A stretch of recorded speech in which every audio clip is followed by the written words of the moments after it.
ಕೇಳಿಸೋದಿಲ್ಲ.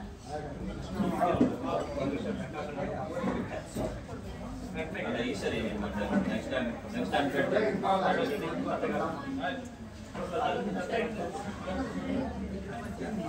ಈಗ ಒಂದೆರಡು ವಿಷಯ. ಗುರು ಅಂದ್ರೆ ಯಾರು?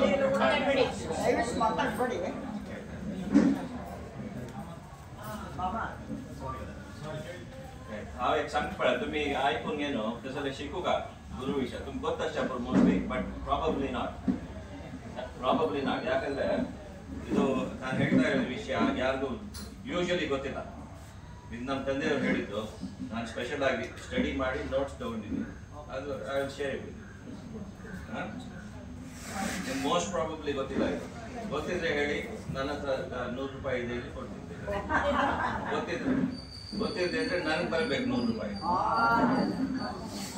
ಆಯ್ತಲ್ವ? ಎಲ್ಲ ಇದೆ ಅಲ್ವಾ 100 ರೂಪಾಯಿ. ಗು ಮತ್ತೆ ರು ಅಂತ ಹೇಳಿದ್ರೆ ಗುರು ಅಂತ ಹೇಳ್ತೀವಲ್ಲ, ಅದರಲ್ಲಿ 2 ಶಬ್ದ ಇದೆ, ಗು ಮತ್ತೆ ರು ಅಂತ ಹೇಳಿ. ಗು ಅಂದ್ರೆ ಇಗ್ನೋರೆನ್ಸ್, ಅಂದ್ರೆ ಅಜ್ಞಾನ. ರು ಅಂದ್ರೆ ಯಾರದು ಅಜ್ಞಾನ ಬಿಡಿಸ್ತಾರೋ ಅಥವಾ ಅಜ್ಞಾನ ಹೋಗಲಾಡಿಸುತ್ತಾರೋ. ನನ್ನ ಕನ್ನಡ ಅಷ್ಟು ಚೆನ್ನಾಗಿಲ್ಲ, ಅದನ್ನು ಹೇಳ್ತೀನಿ. ಅದಕ್ಕೆ ಗುರು ಅಂತ ಆ ಶಬ್ದಕ್ಕಿರೋದು ಏನೋ ಮೀನಿಂಗ್. ಅದು ಅದರಲ್ಲಿ ಬೇರೆ ಬೇರೆ ತರ ಗುರುಗಳಿರ್ತಾರೆ. ಒಂದು ಗುರು ಅಂತ ಹೇಳಿದ್ರೆ ಟೀಚರ್ ಅಂತ ಹೇಳ್ಬೋದು. ಆದ್ರೆ ಗುರು ಮತ್ತೆ ಸದ್ಗುರುಗೆ ವ್ಯತ್ಯಾಸ ಇದೆ. ಏನ್ ವ್ಯತ್ಯಾಸ ಅಂತ ಹೇಳಿದ್ರೆ, ಆ ವರ್ಡ್ ಇದೆ ಅಲ್ವಾ, ಸತ್ ಅಂತಿರೋದು, ಸದ್ಗುರು. ಆ ಸತ್ ಅಂತ ಹೇಳಿದ್ರೆ ರಿಯಾಲಿಟಿ. ಯಾವ ಸತ್ಯನೋ ನಮ್ ಸತ್ಯ ಅಲ್ಲ, ನಮ್ ಒಬ್ಬೊಬ್ರಿಗೆ ಒಂದೊಂದು ಸತ್ಯ ಇರುತ್ತೆ. ಗೊತ್ತಾಯ್ತಲ್ವಾ? ನಂದೇ ಒಂದು ಸತ್ಯ ಇದೆ, ಕೆಲವು ಜನಕ್ಕೆ ಅವ್ರದ್ದೇ ಸತ್ಯ ಇರುತ್ತೆ. ಇದು ನಿಮ್ಗೆಲ್ಲ ಇಲ್ಲಿಂದ ಕರ್ಕೊಂಡು ಹೋಗಿ ನಾನು ಕ್ಯಾನಡಾ ಬಿಟ್ಬಿಟ್ರೆ ನಿಮ್ ಸತ್ಯನೇ ಬೇರೆ ಆಗುತ್ತೆ. ಹೌದಲ್ವಾ? ಈಗಿರೋ ಸತ್ಯ ಒಂದು ಬೆಂಗಳೂರು, ನಿಮ್ಗೆಲ್ಲ ತಗೊಂಡೋಗಿ ಕ್ಯಾನಡಾ ಇದ್ರಲ್ಲಿ ಹಾಕ್ತಾರೆ ಟೊರಾಂಟೋದಲ್ಲಿ, ನಿಮ್ ಸತ್ಯನೇ ಬೇರೆ ಆಗುತ್ತೆ. ಹೌದಲ್ವಾ? ಆ ಸತ್ಯ ಅಲ್ಲ. ಸತ್ಯ ಅಂತ ಹೇಳಿದ್ರೆ ಪರ್ಮನೆಂಟ್ ರಿಯಾಲಿಟಿ, ದೇವ್ರು ಹೇಗ್ ಮಾಡಿದವನು ಹಾಗೆ. ಆ ಸತ್ ಅಂತ ಹೇಳಿದ್ರೆ ಅದು ತೋರ್ಸವನು ಸದ್ಗುರು. ಗೊತ್ತಾಯ್ತಲ್ವ ನಾನು ಹೇಳ್ತಾ ಇರೋದು? ಸದ್ಗುರು ಅಂದ್ರೆ ಅದಕ್ಕೆ ಮೀನಿಂಗ್ ಇರೋದು. ಎಲ್ಲರೂ ಸದ್ಗುರು ಆಗಕ್ಕಾಗಲ್ಲ, ಎಲ್ಲರೂ ಜಗದ್ಗುರು ಆಗಕ್ಕಾಗಲ್ಲ. ನಾವೇ ಕೊಟ್ಕೊಡೋದು ಟೈಮ್, ಅದಾಗುತ್ತೆ. ನಾನು ಇಟ್ಕೊಳ್ಬೋದು ಸದ್ಗುರು ಅಂತ, ಅದಾಗಲ್ಲ, ಸುಮ್ಮನೆ ಆಗಲ್ಲ. ಸದ್ಗುರು ಅಂತ ಹೇಳಿದ್ರೆ ಯಾರು ಅವರ ಶಿಷ್ಯರಿಗೆ ಆ ಸತ್ ತೋರಿಸ್ತಾನೋ ಅವನು ಸದ್ಗುರು. ಯಾರು ಜಗತ್ತಿಗೆ ಆ ಸತ್ ವಿಷಯ ಹೇಳ್ಕೊಡ್ತಾನೋ ಅವನು ಜಗದ್ಗುರು. ಅದಕ್ಕೆ ಒಂದೇ ಜಗದ್ಗುರು ಇರೋದು. ನಿಜವಾಗ್ಲೂ ನೋಡೋಕೆ ಹೋದ್ರೆ ಜಗದ್ಗುರು ಅಂದ್ರೆ ಶ್ರೀಕೃಷ್ಣ ಒಂದೇ ಒಂದು. ಆ ಅವತಾರ ಬಂದಿದ್ದು ಅದಕ್ಕೇನೆ, ಯೋಗೇಶ್ವರ ಸದ್ಗುರು ಜಗದ್ಗುರು ಶ್ರೀಕೃಷ್ಣ ಅಂತ ಹೇಳ್ತಾರೆ. ಬೇರೆ ಎಲ್ಲ ಯಾರು ಹೇಳ್ಕೊಡ್ತಾರೆ ಅಲ್ಲ ಅನ್ನಲ್ಲ, ಆದ್ರೆ ಆ ಲೆವೆಲ್ ಅಲ್ಲ. ಶ್ರೀಕೃಷ್ಣ ಒಂದೇ ಇರೋದು. ಅವನೇನ್ ಹೇಳ್ಕೊಟ್ಟಿದ್ದಾನಂತ ಬೇರೆಯವರು ಭಾಷ್ಯ ಬರೆಯೋದು ಅಥವಾ ಹೇಳ್ಕೊಡೋದು, ಅವನು ಹೇಳ್ಕೊಟ್ಟಿದ್ದ ಏನಂತ ಹೇಳಿ ಇದು ಏನು ಕಾಮೆಂಟರಿ ಹಾಕಿ ಆಮೇಲೆ ಹೇಳ್ಕೊಡೋದು. ಅವ್ರದೇ ಏನಿಲ್ಲ, ಕೃಷ್ಣ ಹೇಳ್ಕೊಟ್ಟಿದ್ದೆ ಹೇಳ್ಕೊಡೋದು. ಅದಕ್ಕೆ ಅವನು ಮಾತ್ರ ಜಗದ್ಗುರು ಅಂತ ಹೇಳೋದು. ಇನ್ನೊಂದು ದತ್ತಾತ್ರೇಯ ನಾವು ಜಗದ್ಗುರು ಅಂತ ಹೇಳಲ್ಲ, ಸದ್ಗುರು ದತ್ತಾತ್ರೇಯ. ಗೊತ್ತಾಯ್ತಪ್ಪ? ಅದೊಂದು ಆ ವ್ಯತ್ಯಾಸ ಇದೆ. ಎಲ್ಲರಿಗೂ ಗೊತ್ತಾಗಬೇಕು, ಎಲ್ಲರೂ ಗುರುಗಳಾಗಲ್ಲ. ಗುರು ಅಂದ್ರೆ ಟೀಚರ್, ಸದ್ಗುರು ಅಂದ್ರೆ ಸತ್ಯದ ವಿಷಯ ಹೇಳ್ಕೊಡೋರು, ತೋರ್ಸೋರು. ಆಮೇಲೆ ಜಗದ್ಗುರು ಅಂದ್ರೆ ಅದೇ ಹೇಳ್ದಲ್ಲ, ಜಗತ್ತಿಗೆ ಆ ಸತ್ ವಿಷಯ ಹೇಳ್ಕೊಡೋದು. ಅದಕ್ಕೆ ಆ ಸದ್ಗುರು ಅಂತ ಹೇಳ್ತೀವಲ್ಲ, ಎಕ್ಸಾಕ್ಟ್ಲಿ ನಮ್ಗೆ ಗೊತ್ತಾಗಬೇಕು ಏನಂತ. ಅದು ನಮ್ಮ ತಂದೆಯವರು ಇದ್ರಲ್ಲಿ ಹಾಕಿದ್ದಾರೆ ಭಜನೆ. ಏನದು?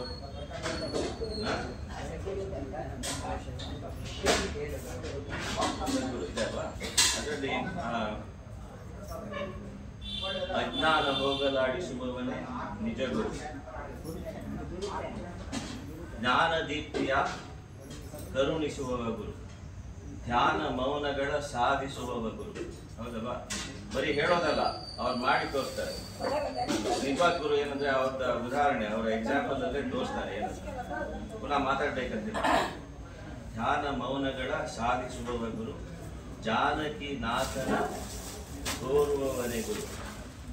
ದೇವ್ರಿಗೆ ತೋರಿಸ್ತಾನಲ್ವಾ ಅವನೇ ಗುರು. ಅವನೇ ದೇವ್ರು ನೋಡಿದ್ದೇ ಇದ್ರೆ ಹೇಗೆ ತೋರಿಸೋದು? ಗೊತ್ತಾಯ್ತಲ್ಲ ನಾನು ಹೇಳ್ತಾ ಇರೋದು ಪಾಯಿಂಟ್. ಅದಕ್ಕೆ ಬೇರೆ ಬೇರೆ ಥರ ಗುರುಗಳಿದ್ದಾರೆ, ನಥಿಂಗ್ ರಾಂಗ್. ಫಿಸಿಕ್ಸ್ ಟೀಚರ್ ಇರ್ತಾರೆ, ಅವ್ರು ನನ್ನ ಫಿಸಿಕ್ಸ್ ಗುರು ಅಂತ ಹೇಳ್ಬೋದು, ನಥಿಂಗ್ ರಾಂಗ್. ಅಥವಾ ಭಗವದ್ಗೀತೆ ವಿಷಯ ಮಾತಾಡೋರು, ಪ್ರವಚನ ಕೊಡೋರು ಇದ್ದಾರೆ, ನಥಿಂಗ್ ರಾಂಗ್, ಸಾಲ್ವ್. ಆದರೆ ಸದ್ಗುರು ಅಂತ ಹೇಳಕ್ಕೆ ಆಯ್ತಲ್ವಾ? ಆ ಗುರುಗಳ ವಿಷಯ ವ್ಯತ್ಯಾಸ ನಾನು ಹೇಳ್ತಾ ಇರೋದು. ಇನ್ನೊಂದು, ಆ ನಿಜವಾದ ಗುರುಗೆ ಯಾವ ವಿಷಯದಲ್ಲೂ ಭಯ ಇಲ್ಲ, ಟೆನ್ಷನ್ ಇಲ್ಲ. ಯಾಕೆ? ಅವ್ರು ಒಂಥರ ಒಂದು ಏರ್ಪ್ಲೇನ್ ಹಂತದಲ್ಲಿ ಆ ಹೈಟಲ್ಲಿ ಹೋದಾಗ ಇಲ್ಲಿ ಟ್ರಾಫಿಕ್ ಜಾಮ್ ಆದರೆ ಅವ್ರಿಗೇನು ಏನು ಇದೇ ಇಲ್ಲ, ಎಫೆಕ್ಟೇ ಇಲ್ಲ ಅವ್ರಿಗೆ. ಯಾಕಂದ್ರೆ ಅವ್ರು ಇಲ್ಲಿರೋದು ಹೆಲಿಕಾಪ್ಟರ್, ಅಲ್ಲಿಂದ ನೋಡ್ತಾ ಇರ್ತಾರೆ ಇಲ್ಲೆಲ್ಲ ಗಡ್ಬಿಡಿ ನಡೆಯೋದು, ಅವ್ರಿಗೆ ಎಫೆಕ್ಟ್ ಇಲ್ಲ. ಸೊ ಆ ಹಂತದಲ್ಲಿರುವಾಗ ನಮ್ಮ ಇಂಡಿವಿಜುವಲ್ ಲೈಫ್ಸಲ್ಲಿ ಅಥವಾ ಇವನೇನು ಹೇಳ್ದ, ಅವಳು ಹೀಗೆ ಮಾಡ್ತು, ಇಟ್ ಡಸಂಟ್ ಮ್ಯಾಟರ್, ಅಲ್ಲಿಂದ ನೋಡೋದು. ಸೊ ಅದಕ್ಕೆ ಗುರುಗಳಿಗೆ ಏನು ಭಯನೂ ಇಲ್ಲ, ಭವಾನೂ ಇಲ್ಲ, ಆಯ್ತಲ್ವಾ? ಅದರಲ್ಲಿ ಎಲ್ಲೋದ್ರು ಕಲಿಯೋರು ಅವ್ರಿಗೊಂದು ವಿಷಯ ಹೇಳೋಣ ಅಂತ ಓಡ್ಬಿಟ್ಟು, ಅದರಲ್ಲಿ ಗುರುಗಳು ಹೇಗೆ ಹೇಳ್ಕೊಡ್ತಾರೆ ಅಂತ ಹೇಳಿ ಒಂದು 6 ಡಿಫ್ರೆಂಟ್ ಟೈಪ್ಸ್ ಆಫ್ ಗುರು ಇದ್ದಾರೆ. ಹೇಗೆ ಅವರ ಟೀಚಿಂಗ್ ಸ್ಟೈಲ್ ಇರುತ್ತಲ್ವಾ, ಅದರಲ್ಲಿ ಇದು ನೀವು ಹೇಳಿ, ಧಾತುವಾದಿ ಹೇಳಿ. ಧಾತುವಾದಿ. ಧಾತುವಾದಿ ಅಂದ್ರೆ ಅವರೇ ತಪಸ್ಸಲ್ಲಿರ್ತಾರೆ. ಯಾವಾಗ ಯೋಗ, ತಪಸ್ಸು, ಜಪ, ಬೆಳಗ್ಗೆ 3:30ಗೆ ಎದ್ದು ಸ್ನಾನ ಮಾಡಿ ಅದೆಲ್ಲ ಮಾಡಿ ಅವರು ತುಂಬ ಏನು ಉಪವಾಸ ಮಾಡಿ ಅಂಥದ್ದೆಲ್ಲ ಮಾಡೋರು ಅವರು ಧಾತುವಾದಿ. ಗೊತ್ತಾಯ್ತಲ್ವ? ಅವರ ಡಿಸೈಬಲ್ಸ್ ಇರ್ತಾರಲ್ವ, ಹಾಗೇನೆ ಮಾಡಬೇಕು, ಇದ್ದಾಗ ಅವರ ಹತ್ತಕ್ಕೆ ಬರೋಕ್ಕಾಗಲ್ಲ. ಅದೇ ಪ್ರಾಕ್ಟೀಸ್ ಅದು ಧಾತುವಾದಿ ಅಂತ ಹೇಳಿ. ಏನೋ ಅದು ಒಂದು ಟೈಪ್ ಆಫ್. ಇನ್ನೊಂದು ಏನಂದ್ರೆ ಚಂದನ. ಚಂದನ ಚಂದನ ಅದೊಂದು ಬೇರೆ ಇರ್ತಾರೆ. ಅದು ಚಂದನ ಅಂತ ಹೇಳಿದ್ರೆ ಅವ್ರು ಸುಮ್ಮನೆ ಕೂತಿರ್ತಾರೆ, ಮಾತಾಡೋದಿಲ್ಲ, ನೀವು ಮಾತಾಡ್ಬೇಕಂತಿಲ್ಲ. ನಿಮ್ಮ ಹತ್ರ ಎಷ್ಟೊಂದು ಡೌಟ್ಸು ಕ್ವೆಶ್ಚನ್ಸು ಇದ್ರು ಬಂದ್ರು ಅಲ್ಲಿ ಅದೆಲ್ಲ ಹೋಗುತ್ತೆ. ಅವ್ರು ಕೂತಿರ್ತಾರೆ, ನೀವು ಅವ್ರ ಎದುರು ಕೂತಿರ್ತೀರ, ಅದೇ ಆಯ್ತು, ಮುಕ್ತಾರೆ. ಅದಕ್ಕೆ ಚಂದನ ಅಂತ ಹೇಳೋದು. ಯಾಕಂದ್ರೆ ಅದು ಅವರ ಫ್ರೇಗ್ರೆನ್ಸ್ ಇದೆ ಅಲ್ವಾ, ಚಂದನ ಅಂತ ಹೇಳಿದ್ರೆ ಫ್ರೇಗ್ರೆನ್ಸ್ ಇದರಲ್ಲಿ ಈ ಕಾಂಟೆಕ್ಸ್ಟ್ ಅಲ್ಲಿ. ಅವ್ರ ಯೋಗ ಹೌದು, ಹಾಗೆ ಅದು ಅವರ ಪ್ರೆಸೆನ್ಸ್ ಕೂತ್ಕೊಂಡ್ರೆ ಆಯ್ತು, ಬೇರೆ ಏನು ಮಾತುಕತೆ ಏನು ಬೇಡ. ಅದಕ್ಕೆ ಚಂದನ ಅಂತ ಹೇಳಿದ್ರು. ಇಂಗ್ಲಿಷಲ್ಲಿ ಆಸ್ಮೋಸಿಸ್. ಗೊತ್ತಾಯ್ತಲ್ವಾ? ಆಗಲಿ. ನೆಕ್ಸ್ಟ್ ಏನಂದ್ರೆ ವಿಚಾರ. ಹೇಳಿ. ನೆಕ್ಸ್ಟ್ ಗುರು ಏನಂದ್ರೆ ವಿಚಾರ. ಅದು these are types of gurus and how they teach. ವಿಚಾರ ಹೇಳಿ. ವಿಚಾರ ಅಂದ್ರೆ ಅವ್ರೇನ್ ಮಾಡ್ತಾರೆ ಅಂದ್ರೆ ಯಾರು ಬಂದ್ರು ಅವ್ರ ಹತ್ರ ಆರ್ಗ್ಯುಮೆಂಟ್ ಮಾಡಿ, ತರ್ಕ ಮಾಡಿ ಅವ್ರು ಕನ್ವಿನ್ಸ್ ಮಾಡ್ತಾರೆ. ಡಿಬೇಟ್ ಅಲ್ಲಿ ಶಂಕರಾಚಾರ್ಯರು ಮಾಡ್ತಿದ್ರು, ಮಧ್ವಾಚಾರ್ಯರು ಮಾಡ್ತಿದ್ರು. ಏನಂದ್ರೆ ಯಾರು ಬಂದ್ರು ಅವ್ರ ಹತ್ರ ತರ್ಕ ಮಾಡಿ, ನಿಮ್ದೇನಪ್ಪ ಡೌಟ್ ಇದೆ, ದೇವರಿಲ್ಲ ಅಂತ ಹೇಳ್ತೀಯ, ನಾನು ನಿನ್ನ ಕನ್ವಿನ್ಸ್ ಮಾಡ್ತೀನಿ ಅಂತ ಒಂದು ಲಾಜಿಕಲ್ ಇದು ತಗೊಂಡು ಕನ್ವಿನ್ಸ್ ಮಾಡಿ ಅವ್ರಿಗೆ ಥಿಂಕ್ ಮಾಡಿಸಿ ಆಮೇಲೆ ಕನ್ವಿನ್ಸ್ ಮಾಡಿ ಇದು ಮಾಡೋದು. ದೇವರಿದ್ದಾನೆ, ದೇವ್ರು ಇಲ್ಲೇ ಇದ್ದಾನೆ, ದೇವರೆಲ್ಲ ಕಡೆ ಇದ್ದಾನೆ, ಅವೆಲ್ಲ ಕನ್ವಿನ್ಸ್ ಮಾಡಿ ಹೇಳೋನು ಆ ಗುರು ಇದ್ದಾನಲ್ವಾ, ಅವನಿಗೆ ವಿಚಾರ ಗುರು ಹೇಳಿ. ಪುನಃ ಆಯ್ತಪ್ಪ. ಆಮೇಲೆ ಅನುಗ್ರಹ ಅಂದ್ರೆ ಇನ್ನೊಂದು ನೇಮ್ ಇದೆ ಅದಕ್ಕೆ, ಕಚ್ಚಪ್ಪ ಅಂತ ಹೇಳಿ, ಅನುಗ್ರಹ ಅಂತ ಹೇಳಿ. ಅನುಗ್ರಹ ಗುರು.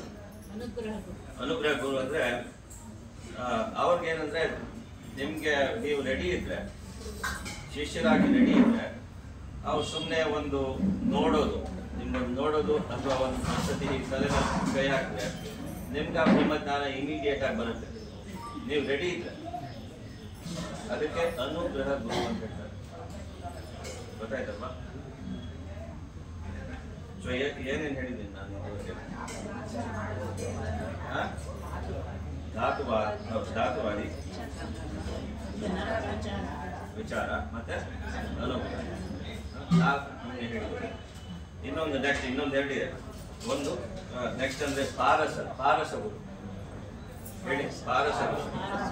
ಪಾರಸ ಗುರು ಅಂದ್ರೆ ಅದು ಗೊತ್ತಲ್ಲ ನಿಮಗೆ, ಟಚ್ ಸ್ಟೋನ್ ಅಂತ ಹೇಳ್ತೀವಿ. ಅದು ಇಫ್ ಇಟ್ ಟಚಸ್ ಅನದರ್ ಲೋಹ ಇಟ್ ಆಲ್ಸೋ ಬಿಕಮ್ಸ್ ಗೋಲ್ಡ್. ಆಗ ಪಾರಸ ಅಂದ್ರೆ ಲೈಕ್ ಎ ಟಚ್ ಸ್ಟೋನ್.